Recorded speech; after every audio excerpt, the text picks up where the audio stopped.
Good evening to you all, and thank you for giving me the opportunity to honor the legacy of a dear friend and mentor. Normally I would stand here and talk about how I first met Mr. Becker when I was 12, back when I went on TEAK Summer Institute excursion that my class simply called Mark Becker Day. Perhaps I would talk about how I remember being nervous meeting Mark Becker for the first time. Perhaps I would talk about how much fun I had at all the party games that he had hosted that day. Perhaps I would even talk about how I regrettably swallowed raw Frella. Not a good idea. But that's not what I intend to speak about today. It pains me that my understanding of who Mark Becker truly was came around so late in our relationship, but perhaps it was the privilege of being able to interact with him throughout my adolescent life that allowed me such an insight. In one of the last face-to-face conversations I shared with Mr. Becker back in April, he had mentioned his condition as well as his operation that was at that point upcoming. And yet he seemed unfazed. And as much as his mental strength throughout such a difficult time as that is already inspiring to me, that is not what I intend to speak on either. I instead intend to speak on Mr. Becker's dream. A dream of spending some time in a small town in Italy, about how he would wake up each morning and head into town, stop by the market and grab some bread, read the paper without a care in the world. And everywhere he would go, the townsfolk would exclaim in their greetings, "Marco."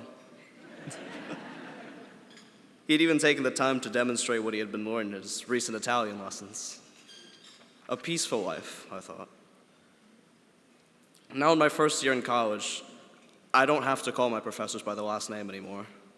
And I will say it's an odd adjustment, perhaps because I've not gotten used to being an adult myself. But no matter how hard I try, even while he once told me to just call him Mark, I simply can't do that. Today, I call him the most successful man I've ever met, not because of his material success or his titles, but because I've never met someone so pure of heart, whose desire to make the world a better place never once wavered, who projected not just strength, but peace and compassion. Even with his importance and significance, even with all the good he brought throughout, not just TEAK, but his other endeavors as well, he still treated a normal kid like I once was as a friend that would play soccer in the pouring rain with us during Mark Becker Day, a friend that would help me navigate the stress that came with the college transition of my senior year. It's why I'm proud to say I had him not just as a friend, but as a mentor as well. And even though he may be gone, I, along with all the once normal kids that have come after me, have so much to learn from his legacy. When I was a kid, I wanted to be like Mr. Becker. I sought after wealth, importance. I thought that all that mattered after one's life was what they left behind for those that came after them. But now, I still want to be like Mr. Becker. I want to be defined not by what I have, but who I am. I want to be remembered not by what I gained, but the good I did and the person I was.